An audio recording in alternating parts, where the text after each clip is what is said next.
Ma sœur pensait que ce serait drôle de se moquer de mon infertilité parce qu'elle est la seule à donner des petits-enfants à la famille, mais elle n'a pas trouvé ça drôle quand j'ai parlé de son besoin de coucher avec d'autres hommes pour en avoir.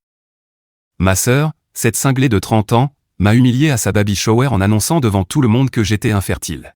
Ce n'est pas totalement vrai, techniquement, mais elle l'a interprété ainsi.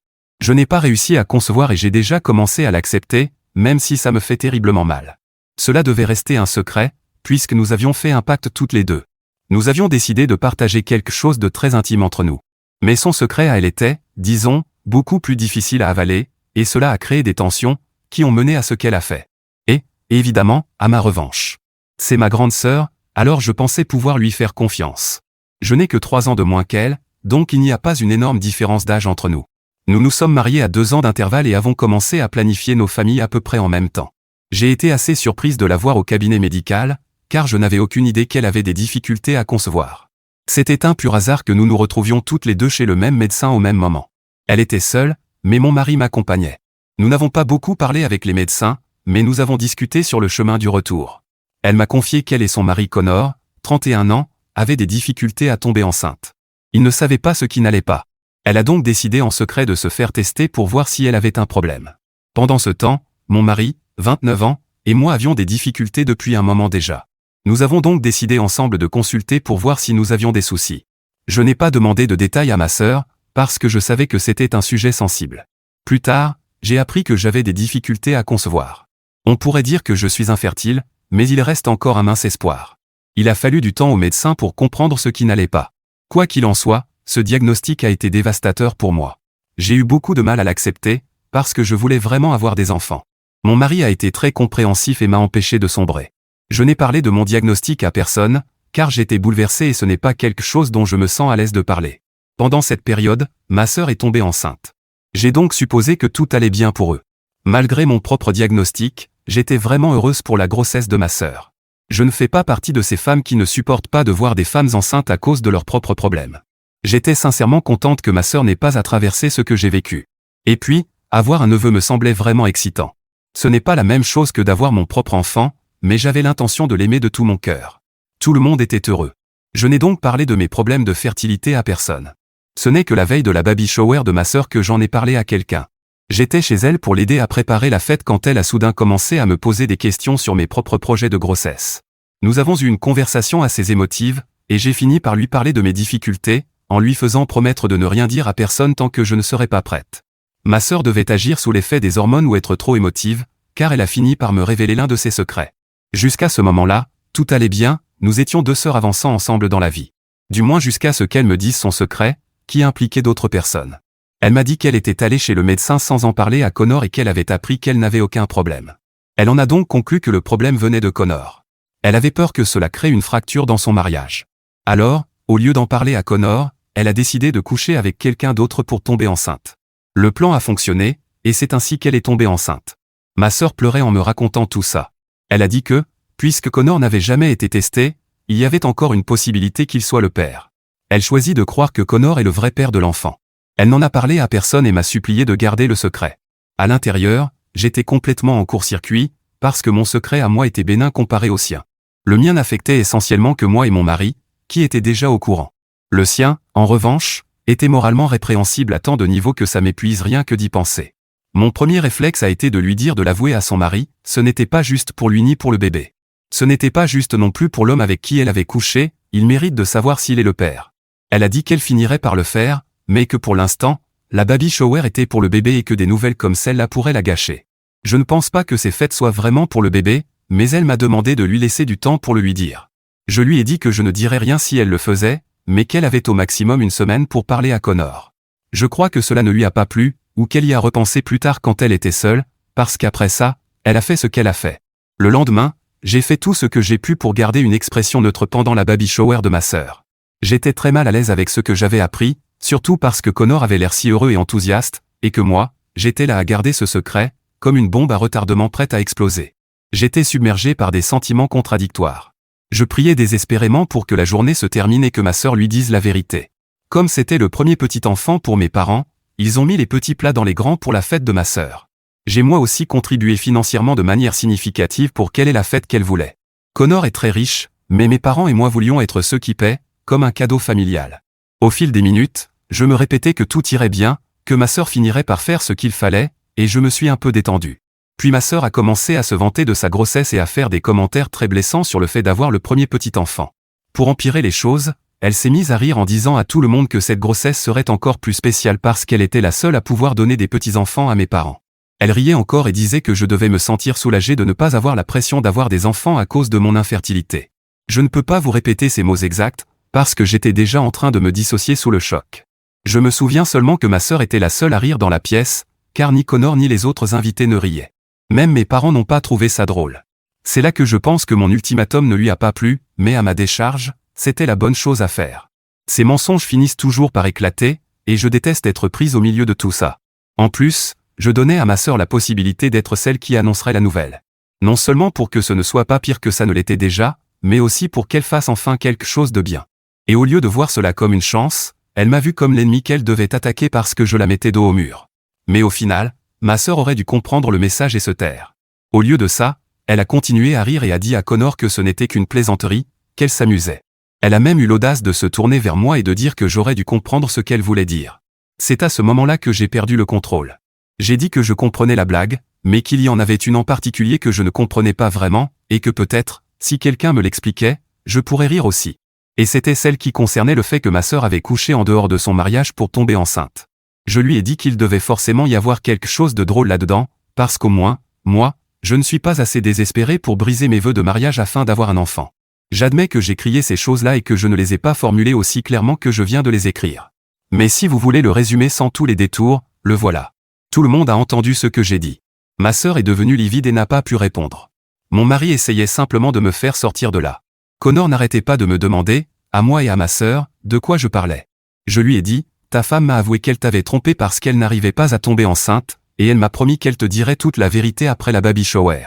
Mais comme je lui ai donné un fichu ultimatum parce que je déteste l'infidélité, elle a décidé de m'attaquer avec mon secret à moi, le fait que j'ai des difficultés à tomber enceinte.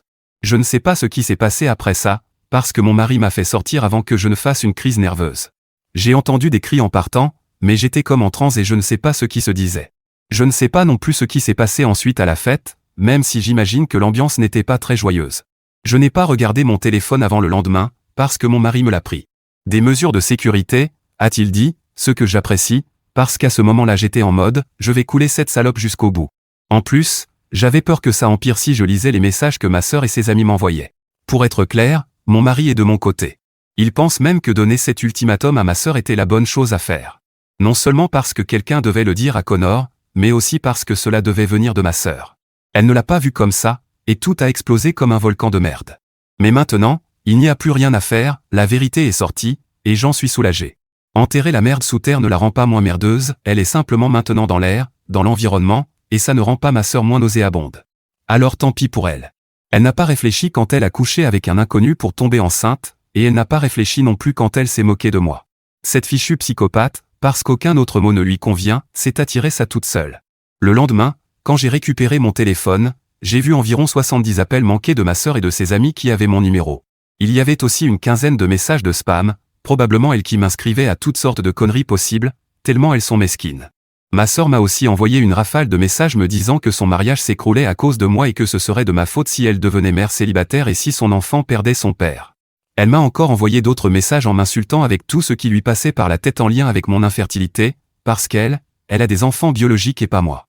J'ai aussi reçu des messages de mes parents me disant que j'étais allé trop loin et que j'avais causé de graves dégâts.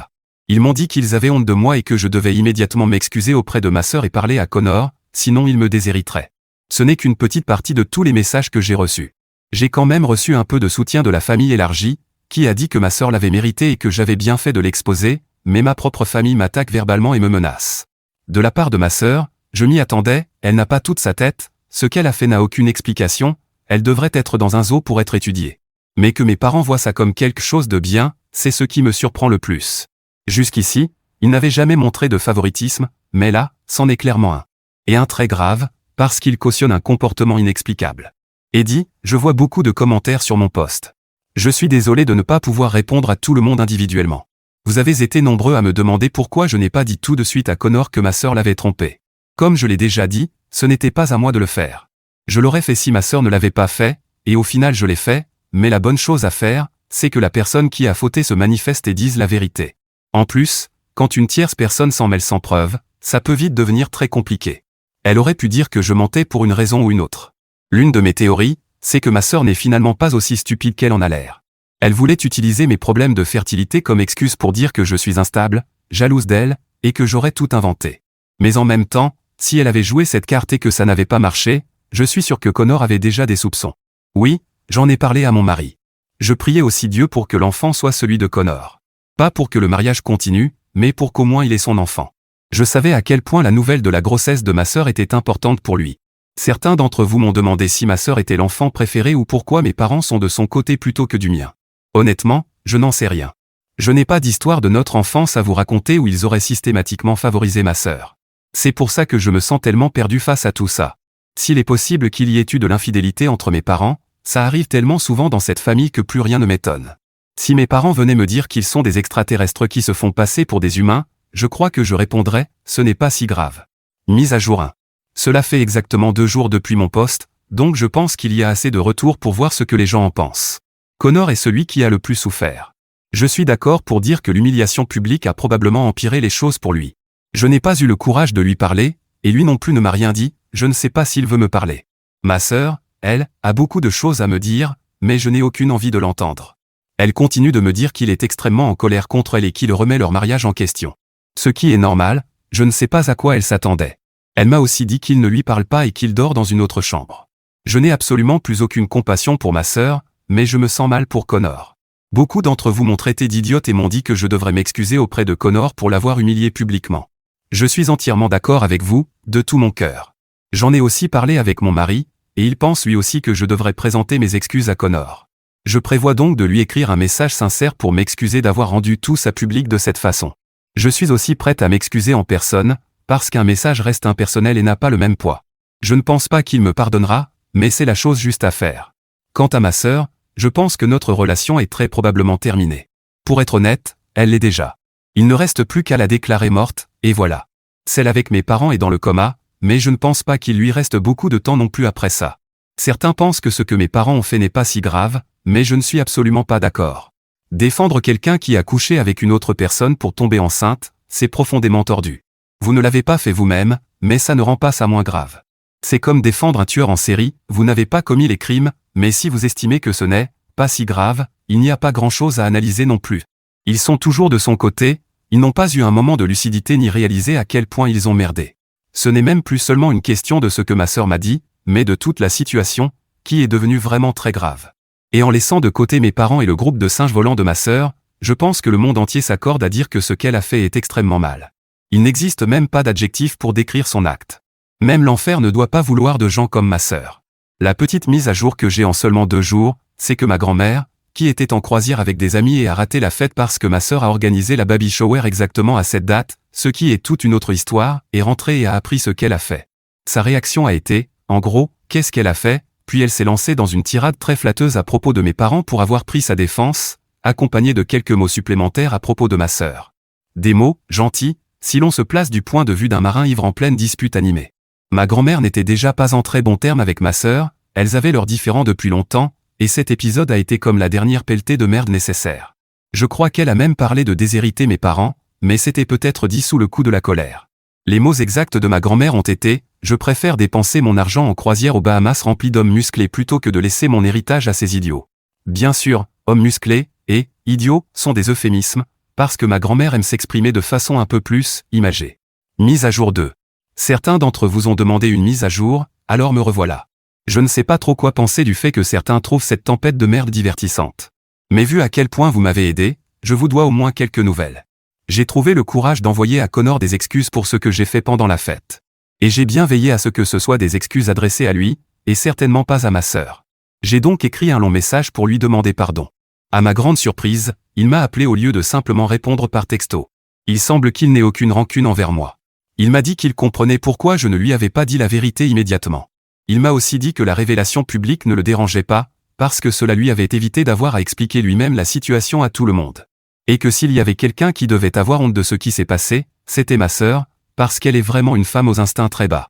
Je crois aussi qu'il a passé du temps avec ma grand-mère, parce que j'ai de plus en plus de mal à censurer ces mots pour éviter que mon compte ne soit supprimé. Honnêtement, il ne m'en veut pas, parce qu'il s'est mis à ma place et comprend que je ne voulais pas l'humilier. Connor m'a également parlé de sa situation actuelle et de ce qu'il compte faire concernant ma sœur. Il se dispute toujours, parce qu'elle refuse de lui donner des détails sur l'identité de la personne avec qui elle a eu une liaison. Comme je le soupçonnais, ce n'était pas une aventure d'un soir. Il avait déjà ses propres soupçons, et elle essayait de tomber enceinte par tous les moyens possibles. Elle lui dit qu'il peut simplement oublier ce que j'ai dit et accepter que l'enfant soit le sien, sans poser de questions ni demander de nom. Elle ne veut pas rendre la situation plus réelle pour lui. Connor n'accepte absolument pas cette logique. Ce ne sont d'ailleurs pas les mots qu'il a employés. Et même si j'ai déjà utilisé le mot « merde » dans mes posts, ça me met mal à l'aise de répéter ces paroles exactes. Il a demandé un test de paternité prénatale, mais il est prêt à attendre la naissance du bébé. En revanche, il a refusé de payer quoi que ce soit concernant ma sœur ou l'enfant. Ma sœur, bien sûr, pense qu'ils peuvent simplement passer à autre chose et arranger les choses. Elle a même essayé de le manipuler en disant qu'elle ne l'avait trompé qu'à cause de ses problèmes de fertilité, et qu'elle ne l'aurait jamais fait s'il avait été capable de la mettre enceinte. Je ne comprends pas comment quelqu'un peut penser que dire ça à la personne qu'on a trompée va la pousser à vous pardonner. Ce cerveau devrait être disséqué puis analysé. Ma sœur est incroyablement stupide d'avoir osé lui dire ça en face. Même moi, je n'ai pas été assez stupide pour évoquer l'infertilité de Connor devant tout le monde. Connor est dévasté d'avoir appris autant de choses d'un seul coup. Il reçoit le soutien total de sa famille, mais il a beaucoup de mal à gérer ma sœur et mes parents. Et oui, mes parents font pression sur lui pour qu'il reprenne ma sœur, comme des vendeurs de voitures d'occasion douteux. Elle fuit l'huile, pollue plus que nécessaire, vous laisse en panne au milieu de la route, la climatisation ne marche pas, mais le meilleur, c'est que vous devriez l'acheter pour un prix modique. Mes parents sont constamment sur son dos à lui dire d'élever l'enfant comme s'il était le sien, et ils affirment qu'un test de paternité n'est pas nécessaire puisqu'il a été le père pendant toute la grossesse. Ils refusent catégoriquement d'élever un enfant issu d'une liaison simplement parce qu'il ne peut pas avoir d'enfant. Un enfant issu d'une infidélité n'est pas un lot de consolation pour l'infertilité. Je compatis énormément avec lui, parce que je comprends exactement ce qu'il ressent. Adopter un enfant inconnu, ou même passer par une FIV ou une gestation pour autrui, c'est très différent d'élever un enfant né d'une tromperie. L'enfant est peut-être innocent, mais il serait un rappel constant de la trahison de ma sœur. Et en plus, les choses deviendraient encore plus compliquées quand mon neveu grandirait et poserait des questions. En ce qui concerne ma famille, j'ai bloqué ma sœur et j'ai eu une conversation avec mes parents. J'ai décidé d'aller chez eux pour parler en face à face, afin qu'il n'y ait aucun doute sur le sérieux de ma démarche. Je leur ai simplement dit de m'exclure de l'héritage, parce que je ne m'excuserai pas auprès de ma sœur et que je ne réparerai rien pour elle. Je leur ai aussi dit que je n'avais pas besoin de personnes aussi méprisables dans ma vie. Mes parents m'ont évidemment insulté, mais je suis parti presque immédiatement après. Tout le monde est bloqué pour le moment, sauf Connor. Mes beaux-parents ont également été informés de mes problèmes de fertilité, car je ne voyais plus l'intérêt de garder ça secret. Ironiquement, ils ont été bien plus soutenants que mes propres parents ne l'ont jamais été. Donc je pense que je m'en sortirai. Je ne vais pas mentir, ça fait très mal de constater que ma propre famille ne m'aime pas ou ne se soucie pas de moi, mais je ne peux pas laisser ça m'arrêter. Et maintenant, l'éléphant dans la pièce, ma grand-mère. Il semble qu'elle ait volé le cœur de nombreux Redditors, qui en redemandent. Ma grand-mère est la mère de mon père, et son mari est décédé il y a quelques années. Mais s'il était encore en vie aujourd'hui, ils seraient assis dans leur jardin, à boire du café brûlant, en pleine compétition pour savoir qui trouverait les insultes les plus créatives à l'encontre de mes parents et de ma sœur. Croyez-moi, j'ai entendu des choses très drôles quand nous nous sommes vus pour rattraper le temps perdu. Nous avons parlé de mes difficultés à concevoir, et elle m'a donné sa théorie sur ce qui ne va pas chez mes parents. Elle pense que mon père a été trompé par ma mère, parce qu'il lui paraît un peu trop efféminé à son goût. Encore une fois, euphémisme, parce que ma grand-mère est un peu traditionnelle et a utilisé d'autres mots pour parler de son fils. Ce qui a réveillé une nouvelle peur chez moi, que je ne sois peut-être pas la fille de mon père. Pas que j'en sois fier non plus, mais c'est une nouvelle angoisse. Mise à jour 3. Je suis désolé que beaucoup de gens se soient trompés au sujet de mes parents. Techniquement, pas encore, mais ce n'est pas pour ça qu'ils défendent ma sœur et pas moi aujourd'hui. J'avais aussi des soupçons d'infidélité entre mes parents, mais ce n'est pas le cas. Ma tante, qui m'a énormément soutenu tout au long de ce désastre, a eu une conversation avec moi et a relié plusieurs éléments. Elle m'a assuré que, quoi qu'il arrive, beaucoup de membres de ma famille sont de mon côté, et que mes parents sont des vers mangeurs de merde. Encore une fois, elle n'a pas utilisé le mot « merde », mais un terme désignant un organe masculin. Elle n'a pas non plus dit « ver », elle a dit « aspirateur ». En résumé, j'étais censé être un garçon, ce que ma sœur s'apprête justement à avoir. Mes parents voulaient absolument que leur deuxième enfant soit un garçon. Ils étaient tellement convaincus que ça allait arriver qu'ils n'ont même pas cherché à connaître mon sexe avant ma naissance. Ils avaient trop peur de vérifier si j'étais réellement un garçon. Ils ont simplement continué à acheter des affaires de garçons, persuadés que, manifestés, un fils leur en donnerait un. Ils ont même convaincu ma sœur que j'allais être un garçon. Évidemment, tout le monde a été déçu quand je suis né fille. Ils ont été tellement déçus qu'ils n'ont jamais essayé d'avoir un autre enfant. Maintenant, toi et moi, nous savons pourquoi mes parents et ma sœur sont comme ils sont. Ils n'ont jamais été ouvertement hostiles envers moi jusqu'à présent, mais si on leur donne le choix entre un petit enfant et une fille qui les a déçus, on sait déjà ce qu'ils choisiront, n'importe quel jour de la semaine. Il y a eu une brève accalmie dans les éruptions de merde. Ma sœur continuait de refuser de faire un test de paternité jusqu'à ce que Connor la menace de divorcer et de l'emmener devant les tribunaux. Alors, après la naissance de mon neveu, ma sœur a fini par accepter à contre-cœur. Connor n'est pas le père. Il a immédiatement consulté un avocat et engagé une procédure de divorce. De toute façon, il comptait divorcer, il voulait juste qu'elle accepte enfin le test et que tout cela s'arrête. Sinon, il aurait dû attendre une décision de justice, et l'angoisse le rongeait. Ma sœur s'est sentie trahie parce qu'elle était persuadée que Connor finirait par aimer mon neveu et lui pardonner. Je pense que mes parents et ses amis lui ont aussi vendu cette idée, ce qui explique pourquoi elle est devenue aussi délirante. Quand Connor a engagé la procédure de divorce et a clairement fait comprendre que, pour lui, elle était le tas de merde le plus malodorant qui soit, ce sont ses mots exacts, ma sœur a complètement perdu pied. Elle est allée chez mes parents et y est restée tout en suppliant Connor de lui donner une seconde chance. Mes parents et ses amis ont aussi continué à le harceler jusqu'à ce qu'il les menace tous de poursuites pour harcèlement. À l'heure actuelle, la procédure de divorce est en cours. Ça prendra un peu de temps, mais ça aboutira. Pendant que tout cela se déroulait, mes parents sont venus chez moi et ont exigé que j'aide à élever l'enfant de ma sœur, parce que, d'une manière ou d'une autre, tout cela serait de ma faute. Je n'ai même pas eu besoin de répondre, car mon mari leur a crié dessus et les a presque fait fuir. Et ce n'était pas avec un costume d'Halloween, mais avec une batte de baseball. Il a dit que c'était plus efficace que de menacer d'appeler la police. Mon mari serait incapable de les frapper, mais mes parents, eux, ne le savaient pas. Plus tard, j'ai appris par ma tante que mes parents demandaient de l'argent à des membres de la famille parce que ma sœur n'a aucune intention de trouver un travail. Elle vit comme femme au foyer depuis un moment et, apparemment, ne veut pas laisser son enfant pour aller travailler. Elle s'attend donc à ce que mes parents paient absolument tout. Mes parents ne sont pas riches, ils n'ont pas des revenus illimités, alors ils cherchent de l'aide financière auprès de la famille. La réponse a été unanime, nous ne sommes pas une banque, va travailler comme tout le monde. Mes parents m'ont aussi contacté depuis un numéro inconnu pour me demander un peu d'aide, parce qu'ils avaient des difficultés. Ils ont ajouté qu'ils étaient prêts à écouter de nouveau ma version et à discuter calmement. Coupé, bloqué, et j'aurais aimé avoir la créativité de ma grand-mère. Bien sûr qu'ils veulent reparler quand ils ont besoin d'argent. Voilà votre enfant, allez vous en occuper. Je plains cet enfant, mais il n'est pas de ma responsabilité. Mes parents en voulaient un, et ils ont vendu leur âme au diable pour l'avoir. C'est triste que je ne puisse pas être présente dans la vie de mon neveu. J'aurais vraiment voulu en avoir un, mais certaines choses ne sont pas faites pour être. J'espère qu'un jour, quand mon neveu sera plus grand, il comprendra mon point de vue et voudra avoir une relation avec moi. Pour l'instant, il est peu probable que je le rencontre un jour. Ma grand-mère est heureuse pour Connor et espère qu'il divorcera de ma sœur et la laissera sans un sou. Notre État reconnaît le divorce pour faute, et il n'y a pas de faute plus grave qu'un test de paternité négatif. Elle espère donc qu'il repartira avec tout son argent, sa maison, et sans payer la moindre pension alimentaire. Je crois que ma sœur réclame une pension pour l'enfant, mais ce ne sont que ses délires. Personne ne la lui accordera, c'est certain. Mise à jour 4. J'ai l'impression que cette mise à jour ressemble à ces films qu'on sort pour donner une fin à une série, quand au lieu de faire 2 épisodes supplémentaires, ils décident de faire un long métrage. Parce que j'ai l'impression que ce sera long, ou du moins dans ma tête. Peut-être que je peux résumer tout ça. Connor est désormais officiellement divorcé, et ma sœur a soutenu que le test de paternité effectué auparavant n'était pas recevable lors du procès de divorce et qu'il pouvait comporter une erreur. Le juge a donc ordonné un nouveau test, dans un laboratoire choisi par ma sœur, et le résultat est revenu exactement le même. Non, cet enfant n'est pas celui de Connor. Pire encore, la tromperie durait depuis des mois et ce n'était pas simplement coucher avec quelqu'un pour tomber enceinte. La version qu'elle avait avouée la veille de la baby shower était, entre guillemets, très édulcorée. Connor a donc gardé la maison, qui lui appartenait déjà avant le divorce, ses économies, et n'a à payer ni pension alimentaire pour enfants ni pension compensatoire. Ma sœur est repartie avec la moitié des comptes communs, qui étaient de toute façon alimentés par l'argent de Connor, puisqu'elle n'avait pas travaillé depuis leur mariage. Je n'imagine même pas que cela ait pu la rendre heureuse, car je n'ai plus parlé ni à elle ni à mes parents. Ma sœur vivait chez mes parents après que Connor l'a mise à la porte. Ce serait le 2e acte du film. Ma sœur avait du mal à tourner la page et à se construire une meilleure vie pour elle et son enfant, ce qui, en réalité, signifiait retrouver l'homme avec qui elle avait couché. Ce n'était pas un inconnu total, mais pas quelqu'un de très proche non plus.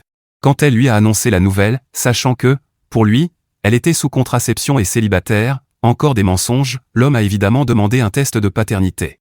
Et comme elle n'avait pas d'autre choix, elle a accepté. Il était le père. Elle avait donc un père pour son enfant, et peut-être même un partenaire de vie. Sauf que cet homme voulait uniquement assumer son rôle de père, pas entretenir une relation avec quelqu'un qui est allé tomber enceinte avec son partenaire adultère. Oui, quelque chose d'évident pour le reste de l'humanité. Disons simplement que ma sœur ne gère pas très bien les mauvaises nouvelles. Elle est un peu narcissique et n'accepte pas la critique. Elle a commencé à avoir des comportements erratiques, comme refuser de le laisser voir l'enfant à moins qu'il accepte d'avoir une relation avec elle. C'était un forfait, il ne pouvait pas choisir l'un sans l'autre. Cependant, le juge a accordé au père biologique une garde partagée en urgence, et ma sœur a dû s'y plier. À la fin, tout le monde en a eu assez, le père, le juge, et peut-être même mes parents.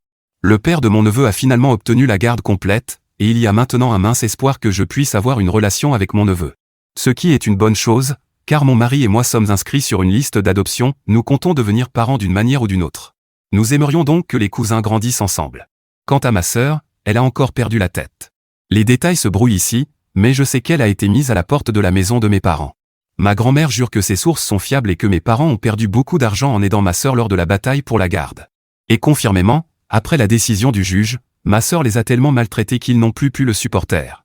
En plus de ça, ils ont perdu leur petit enfant, car j'imagine mal le père biologique leur permettre de le voir. Ce qui a été un véritable film d'aventure, avec un peu de mystère et même d'horreur. De l'horreur, parce qu'il y avait des momies, mes parents. Du mystère, parce que nous ne comprenons toujours pas comment fonctionne le cerveau de ma sœur. Et de l'aventure, parce que nous avions Harrison Ford incarné par ma grand-mère. Ou du moins une version plus grossière de lui. Il ne manquait plus que The Rock Johnson, mais le budget ne le permettait pas. Donc, à moins de se croiser à Cannes ou aux Oscars, j'espère que ce sera ma dernière mise à jour. Je crois que j'ai besoin d'un bain d'une semaine pour me débarrasser de toute la merde projetée par l'éruption de ma sœur.